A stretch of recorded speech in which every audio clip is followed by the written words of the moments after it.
บายดีสบายดีสวัสดีพี่น้องวันนี้ก็มาเก็บเห็ดปวกนำกันตอนเช้าๆเนาะโอ้เห็ดปวกพี่น้องหอมมาเลยมันบานเบิดแล้วอันนี้โอ้ขาวก่ำเลยพี่น้อง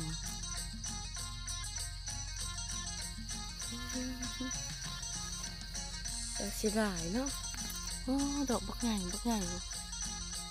กับตัวมันจูมกระดอกใหญ่ได้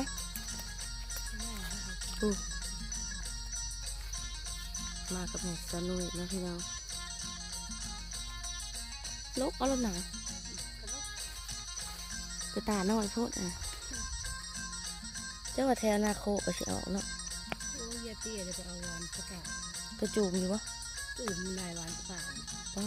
ตัวคนขายหมดเนาะหนึ่งนะอันเรียนเฮ็ดคือบอกว่าเฮ็ดบ่คงสวยมากหนึ่งกะบุเซ่บนะกินเห็นแล้วกินแล้วแต่ว่าจะแซ่บบุใส่ตู้เลยโก้ยเสียดายเลยเนาะนี่ฮะขับเอามันจูมคือเมื่อวานนี่ค่ะโอ้ยงาม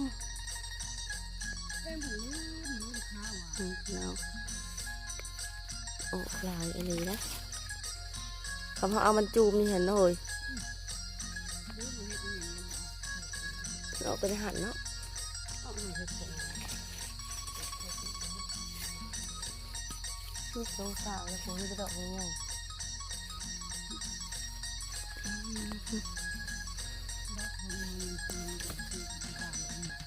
เนาะนี่ดอกก็แข็งดอกดึกลึงมาได้หักแกงให้แซ่บได้กันบานขับมันจูมเลยบอกในปันได้จูม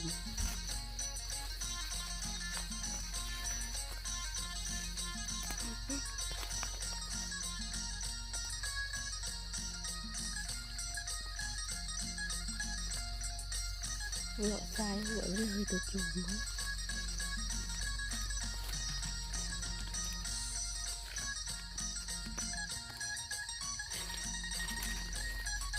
เห็ดบาน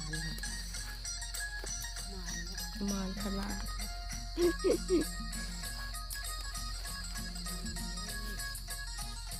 กับพลบอฮัมมันนี่โอ้ย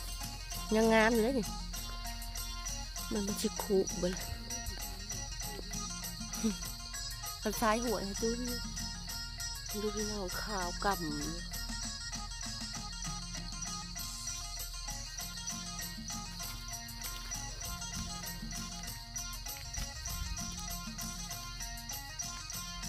เห็ดปวกอย่างก่อนค่ะ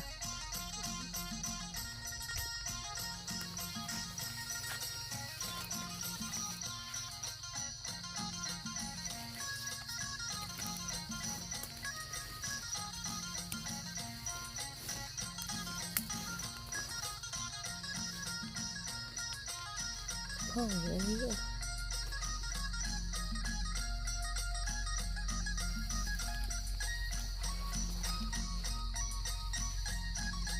ดูไม่ได้เลย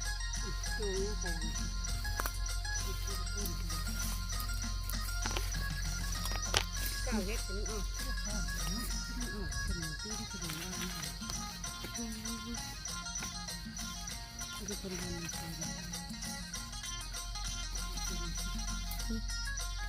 พ่อดอกใหญ่ๆเลย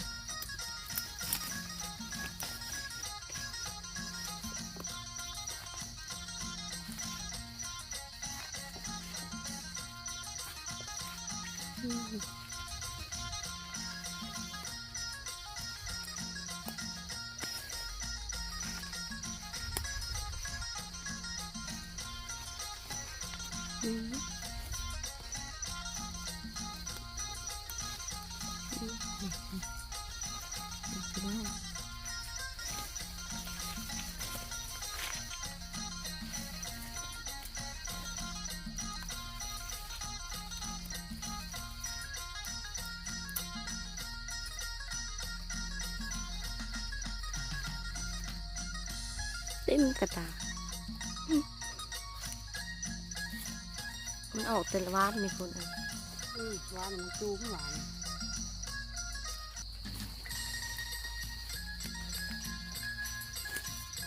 เสียดายเด้ตอนเห็ดมันจุบๆมัวนะคะเห็ดปวกไปเห็ดปวกนินทรายเนาะเว้ย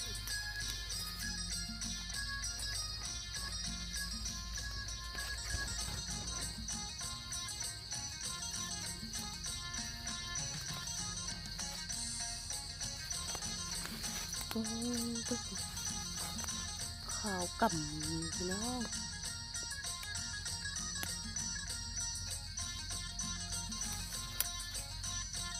โคตรว่าเฮ็ดดอกอ่ะ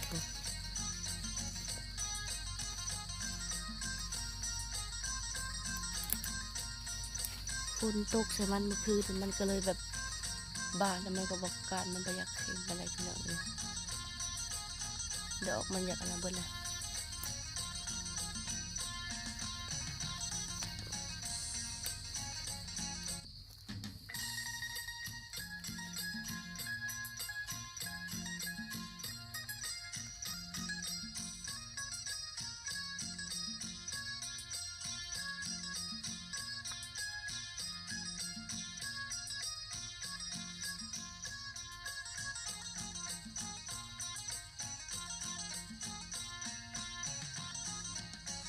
น้อง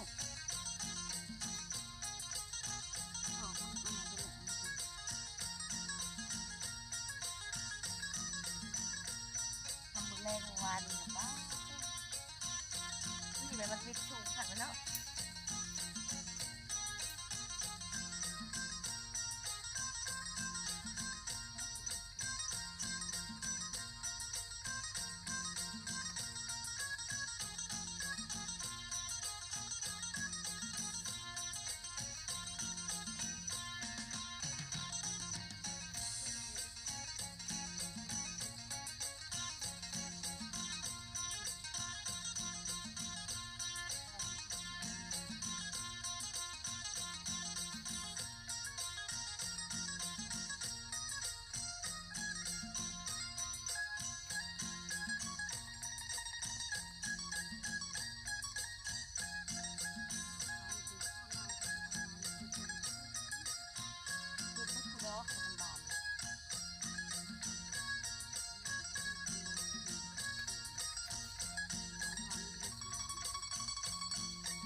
ตอนนี้เขากามาแต่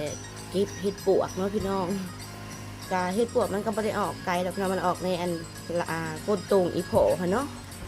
เสียดายแต่ว่าบานเมื่อวานนี่มันก็ชิจูมพี่น้องแล้วเมื่อคืนฝนตกแห้งๆเนาะพากันหยาออกมาแล้วก็ไปหาเนาะพี่น้องพ่อก็เลยเสียเอามาหนึ่งอยู่บนาเลยเนาะแม่สนุยเพื่อนก็ไปหาเห็ดต่อพี่น้องก็จะมีก็สิมาล้างเห็ดปวกอันหนึ่งเนาะหนึ่งปันมันก็เพลิน